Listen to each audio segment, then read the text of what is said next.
안녕하십니까. SBS 뉴스입니다. 어제 밀양시 세종병원 화재 참사로 37명이 목숨을 잃었습니다. 화재 원인을 밝히기 위해 오전 10시부터 경찰과 소방의 합동 감식이 시작됐습니다. 현장에 있는 취재기자 연결합니다. 정구희 기자 전해주시죠. 네, 이곳 밀양 세종병원에서는 오전 10시부터 합동 감식이 시작됐습니다. 경찰은 불이 났을 당시 CCTV 영상과 직원들의 진술을 토대로 1층 탕비실에서 불이 시작됐을 가능성에 주목하고 있습니다. 탕비실에는 전열기구뿐만 아니라 취사를 할 수 있는 도구도 갖추고 있었던 것으로 파악돼 국립과학수사연구소와 가스안전공사 그리고 전기안전공사가 합동 감식에 참여했습니다. 또 병원 설립 당시 도면을 토대로 얼마나 구조가 바뀌었는지 등도 확인할 계획입니다. 경찰 관계자는 설립 당시 도면과 실제 공간이 다른 부분이 있어 구조 변경이 이번 화재와 연관성이 있는지 여부를 조사하고 있습니다. 지금까지 사망자는 어제 발표대로 37명입니다. 하지만 부상자가 어제 집계보다 8명 늘어 151명으로 파악이 됐고 중환자 2명은 의식이 없는 것으로 전해졌습니다. 소방당국은 어제 구조 과정에서 일부 환자들이 치료 과정의 안정을 이유로 병상에 결박돼 구조 작업에 어려움이 많았다고 밝혔습니다. 경찰은 오늘 오후 5시까지 감식을 끝낼 계획이지만 화재 현장에 타고 남은 재가 많고 훼손이 심각해 신속한 현장 감식이 쉽지 않다고 전했습니다. 지금까지 밀양 화재 현장에서 SBS 정구희입니다.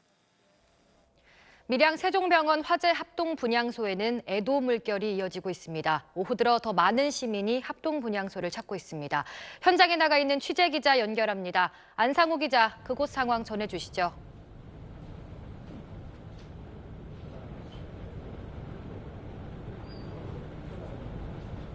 네, 저는 지금 밀양 세종병원 화재 합동 분향소에 나와 있습니다. 37명의 많은 희생자가 나온 탓에 무거운 분위기 속에서 추모가 이뤄지고 있습니다. 이곳 합동 분향소를 찾는 발길은 점차 늘고 있습니다. 부모의 손을 잡고 따라온 어린 아이들도 보였고 종교계까지 나서 애도의 마음을 전하고 있습니다. 조문객들은 마치 자기 일처럼 너도 나도 슬퍼하며 유족을 위로했는데요. 유족 가운데 일부는 슬픔을 참지 못하고 그만 실신해 병원으로 옮겨지기도 했습니다. 앞서 오전에는 김부겸 행정안전부 장관이 분향소를 찾았습니다. 헌화를 마친 김 장관에게 유족들은 왜 숨진 가족을 구하지 못했냐며 소리치기도 했습니다. 한편 이번 화재로 숨진 37명 가운데 현재 18명의 빈소가 마련됐습니다. 나머지 19명은 아직 빈소가 마련되지 않아 대기 중인 상황입니다. 밀양시는 유족이 원할 경우 임시로 원하는 장소에 빈소를 마련할 수 있도록 지원할 방침입니다. 이곳 분향소는 24시간 운영되고 있고 운영기간은 유족과 합의해 결정할 예정입니다. 지금까지 합동 분향소에서 SBS 안상우입니다. 문재인 대통령은 밀양시 세종병원 화재 현장을 찾아 안전한 나라를 다짐하고 있는데도 참사가 거듭돼 송구스러운 심정이라고 밝혔습니다. 문 대통령은 합동 분향소를 찾아 조문하고 유족들을 위로했습니다. 정유미 기자가 보도합니다. 화재 발생 하루 만인 오늘 오전 밀양시 세종병원 화재 현장을 찾은 문재인 대통령은 밀양 소방서장과 밀양시장으로부터 화재 수습 당시 상황과 사후 조치 등에 대해 보고를 받았습니다. 거듭된 참사에 송구하다며 희생자의 명복을 빌고 유가족과 밀양 시민에도 깊은 위로의 말을 전했습니다. 안전한 나라를 다짐하고 있는데도 이렇게 참사가 거듭되고 있어서 참으로 참담하고 또 마음이 아픕니다. 국민들께도 참으로 송구스러운 그런 심정입니다. 지난 제천 화재 사고와는 달리 초기 대응이 빨랐는데도 자력으로 탈출하기 어려운 사람들이 많아 피해가 컸다면서 이제는 건물 이용자의 상황에 따라 안전관리 의무가 부과돼야 할 거라고 강조했습니다. 안전관리 강화 후 점검도 확실히 하고 그 과정에서 건물주 부담이 늘어나는 데 대해선 세제 지원 등의 대책을 세울 기회가 있을 거라고 말했습니다. 이에 앞서 문 대통령은 밀양시 문화체육관에 마련된 합동 분향소를 찾아 조문했습니다. 오열하는 유족들을 위로하면서 유족들의 얘기를 경청했습니다. 이낙연 총리는 오늘 오후 관계장관 회의를 열어 다음 달부터 2달 동안 안전관리가 취약한 전국 29만 곳에 대해 국가안전 대진단을 실시할 예정이라고 밝혔습니다. SBS 정유미입니다.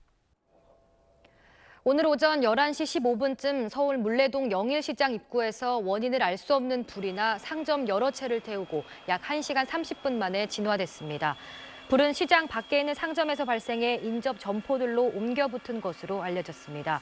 소방당국은 지금까지 확인된 인명피해는 없다고 전했습니다. 문재인 대통령과 아베 신조 일본 총리의 정상회담이 다음 달 9일 평창에서 열릴 전망이라고 NHK가 보도했습니다. NHK는 한일 양국 정상이 올림픽 개회식 전에 개회식장 근처 호텔에서 정상회담을 여는 쪽으로 협의하고 있다고 보도했습니다. 문 대통령과 아베 총리가 양자 간 정상회담을 여는 것은 이번이 세 번째입니다. 세계 최대 가상화폐 거래국인 일본에서 또다시 거액의 가상화폐 해킹 사건이 발생했습니다. 일본의 가상화폐 거래소 가운데 하나인 코인체크는 가상화폐 내미 해킹돼 고객 돈 580억 엔, 우리 돈 5,800억 원이 유출됐다고 밝혔습니다. 코인체크에 따르면 어제 새벽 3시쯤 여러 차례 해킹으로 고객 돈이 외부로 유출됐으며 8시간이 지난 어제 11시쯤에야 피해 사실을 확인해 경찰에 신고했습니다.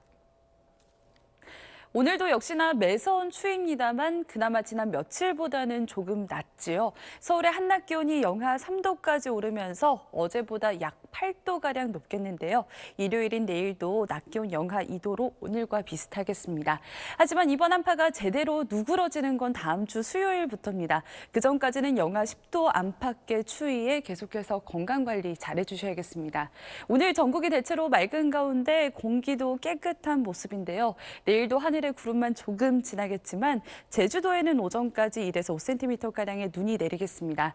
한편 차고 건조한 공기가 계속해서 유입이 되면서 건조특보도 점차 확대 발효되고 있습니다. 화재 사고가 참 작게 일어나는 요즘인 만큼 불씨 관리 잘해주시기 바랍니다. 날씨였습니다. 뉴스를 마칩니다. 고맙습니다.